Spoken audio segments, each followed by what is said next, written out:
स्वागत है तमाम दर्शकों का SI91 न्यूज़ में। मैं आपका मेज़बान आबिद हुसैन इनामदार।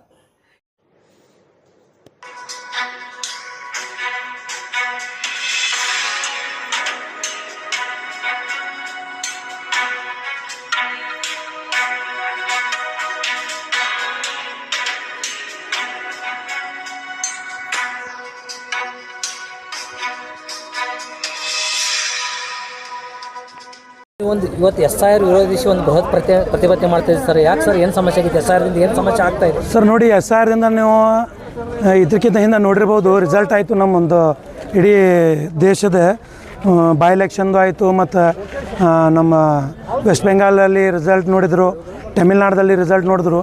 ಏನಾಯ್ತು ಅದರಲ್ಲಿ ವಿಶೇಷವಾಗಿ ಒಂದು ಟಾರ್ಗೆಟ್ ಮಾಡಿ BJP ಅಪೋಸಿಟ್ ಯಾವ ಥರದ ವೋಟ್ರಸ್ ಇದಲ್ಲ ಅವು ಅಟ್ಟೆ ವೋಟ್ರಸನ್ನು SIRದಲ್ಲಿ ಇದು ಮಾಡಿ ಇವ್ರು ಏನದ ಕಟ್ ಮಾಡಿದ್ದಾರೆ.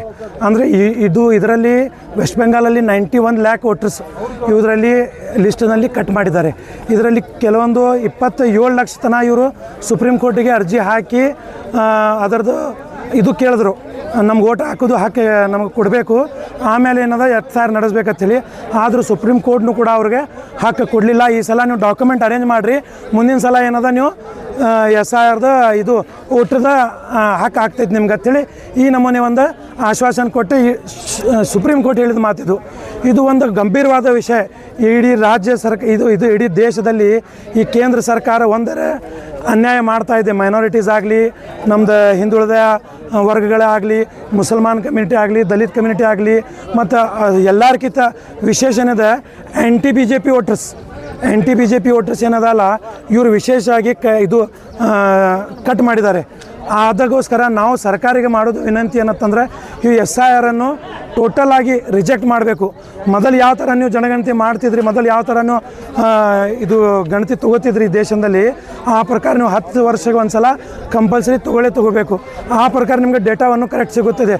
ಇದರಲ್ಲಿ ಪಾಕಿಸ್ತಾನದವ್ರು ಬಂದಾರ, ಬಾಂಗ್ಲಾದೇಶ್ನವ್ರು ಬಂದಾರ, ಅಫ್ಘಾನಿಸ್ತಾನದವ್ರು ಬಂದಾರ ಅಂಥೇಳಿ ಎಲ್ಲಿಂದ ಬಂದಿಲ್ಲ.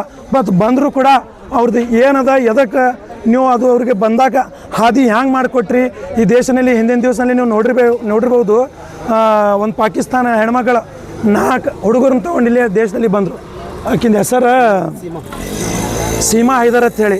ಈ ದೇಶದಲ್ಲಿ ಬಂದರು. ನಮ್ಮ ದೇಶದ ಇದು ನೋಡಿ ನಾವು ಎಲ್ಲರೂ ಖುಷಿಯಾದರು. ಸೀಮಾ ಹೈದರ್ ಪಾಕಿಸ್ತಾನದಿಂದ ಬಂದಾಳು, 4 ಹುಡುಗರು ಕರ್ಕೊಂಡು ಅಂತೇಳಿ. ಅಂದರೆ ಹೆಣ್ಮಕ್ಳು ಬಂದ್ರೆ ಅದ್ರ ಹೆಣ್ಮಕ್ಳು ಇದರಲ್ಲಿ ಜಾಸೂಸ್ ಬರೋಂಗಿಲ್ಲನ. ಅಂದರೆ ಹೆಣ್ಮಕ್ಳು ಬಂದ್ರೆ ಖುಷಿ ಆಗೋದು, ಗಂಡು ಮಕ್ಕಳು ಬಂದ್ರೆ ಅವ ಜಾಸೂಸ. ಅವು ಗಂಡು ಮಕ್ಕಳು ಆಗಲಿ ಹೆಣ್ಮಕ್ಳು ಆಗಲಿ ಅವ್ರು ಹೇಗೆ ಬಂದಿದ್ದಾರೆ, ಯಾವಾಗ ಬಂದಿದ್ದಾರೆ, ಇದೇ 2014ರಿಂದ BJP ಗೌರ್ಮೆಂಟ್ ಇದೆ. ಆವಾಗಿಂದ ಇವತ್ತಿನ ತನಕ 12 ವರ್ಷ ಆಯಿತು. ನೀವೇನು ಆಟ ಆಡ್ತಾಯಿದ್ದೀರಿ ಬಾರ್ಡ್ರ್ ಮ್ಯಾಗ? ನೀವು ಇಡೀ ನಮ್ಮ ಬಾರ್ಡ್ರ್ನಲ್ಲಿ ನಿಂತಿದ್ದವ್ರು ಸೈನಿಕರದ ಅಪಮಾನ ಮಾಡ್ತಾಯಿದ್ದೀರಿ.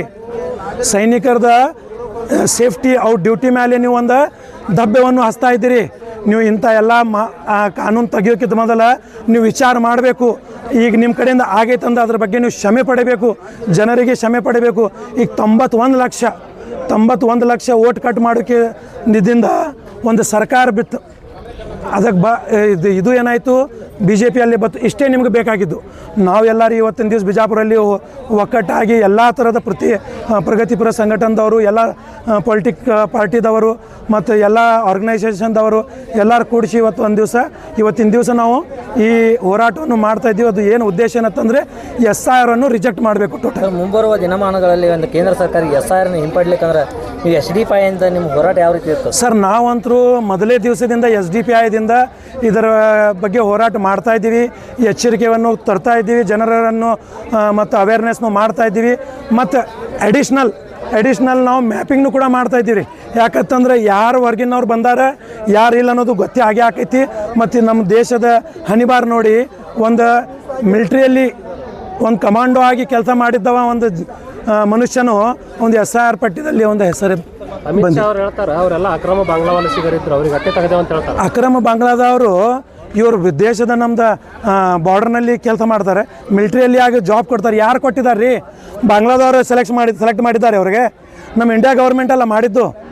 ನಾವು ನಮ್ಮ ಭಾषाದಲ್ಲಿ ಹೇಳ್ತಲ್ಲ अपने गिरेबान में झांको बीजेपी वालों पहले तुम अपने गिरेबान में झांको फिर अपनी ड्यूटी को करेक्ट करो बॉर्डर को अगर तुम ठीक तरीके से अगर प्रोटेक्ट नहीं कर सके तो हुकूमत छोड़ दो ನೀವು ಬಾರ್ಡರ್ಗೆ ಸರಿಯಾಗಿ ನಿಮ್ಗೆ ಪ್ರೊಟೆಕ್ಟ್ ಮಾಡೋಕೆ ಆಗ್ತಿಲ್ಲ ಅಂದ್ರೆ ನೀವು ಬಿಟ್ಬಿಡಿ ಚೇರನ್ನು ನೀವು ಪ್ರಧಾನಮಂತ್ರಿ ಆಗಿದ್ರಲ್ಲ ಇಳಿದ್ಬಿಡಿ ನೀವು ಆಗಲ್ಲ ನಿಮ್ಗೆ ಇವತ್ತು ದೇಶ ಎಲ್ಲ ಇಡೀ ಪೂರ್ತಿ ನಮ್ಮ ಮಹಂಗಾಯಿದು ಪೆಟ್ಟವನ್ನು ತಿತ್ತುತ್ತಾ ಇದೆ ಅದರಲ್ಲಿ ನಮ್ಮ ಪ್ರಧಾನಮಂತ್ರಿ ಹೋಗಿ ಮೆಲೋಡಿ ಕೊಡ್ತಾ ಇದ್ದಾರೆ ನಾಚಿಕೆ ಬರ್ಬೇಕು ರೀ ನಮ್ಗೆ ಹೇಳ್ತಾರೆ ಇವರು ಡೀಸೆಲ್ ಜಾದ ಯೂಸ್ ಮಾಡಬೇಡ್ರಿ ವೆಹಿಕಲಲ್ಲಿ ತಿರುಗಾಡಬೇಡ್ರಿ ಮತ್ತೇನದ ನೀವು ಬಂಗಾರ ಖರೀದಿಸಿ ಮಾಡಬೇಡ್ರಿ ನಿಮ್ಮ ಮಾತು ಕೇಳಿ ಇಲ್ಲಿ ಹೋಗ್ರಿ ಶರಾಬ್ ಬಜಾರ್ನಾಗ ಗೊತ್ತಾಕೈತಿ ಬಂಗಾರ ಅಂಗಡಿದವರು ಖಾಲಿ ಕೂತಿದ್ದಾರೆ ಕೈ ಮೇಲೆ ಕೈ ಇಟ್ಟು ಅವ್ರು ನಿಮ್ಮ ಮಾತಿಗೆ ಪಾಲಿಸ್ತಾ ಇದ್ದಾರೆ ಅವ್ರು ಕೂಡ ನೀವು ಏನು ಮಾಡಾಕತ್ತೀರಿ ಇಲ್ಲಿ ನಮಗೆಲ್ಲ ಹೇಳಿ ನೀವು ಹೊರ ದೇಶಕ್ಕೆ ಫರಾರಾಗ್ಬಿಟ್ರಿ ಯಾರ ಖರ್ಚದಿಂದ ಹೊರಗೆ ದೇಶಕ್ಕೆ ಹೋದ್ರಿ ನಮ್ಮದೇ ಖರ್ಚಲ್ಲ ನಮ್ದು ಖರ್ಚು ಇವತ್ತು